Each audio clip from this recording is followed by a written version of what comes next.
You know a restoration's serious when it starts with a truck that's clocked nearly 300,000 miles and still gets the royal treatment. That's exactly what went down at Gregg's Restorations with this 1982 Toyota pickup 4x4. Shipped in from sunny California, the truck came in rocking the usual surface rust, but the bones were solid. What followed was a full-blown frame-off resurrection that took a year and a half, and over 1,000 hours of meticulous work. Everything was stripped down to bare steel, sandblasted, chemically dipped, and rebuilt better than factory spec.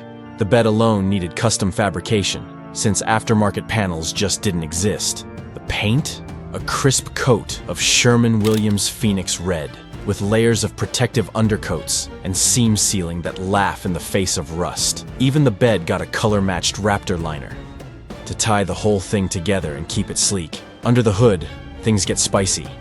They dropped in a fully built 22R engine, but not just any. This one's rocking a Holley EFI setup and a Camden Supercharger courtesy of LC Performance. It's pushing 150 plus horsepower at the wheels, a far cry from its humble beginnings. To handle that power, it's sitting on a 2.5-inch old Man EMU lift with 31-inch BFGs and US wheels.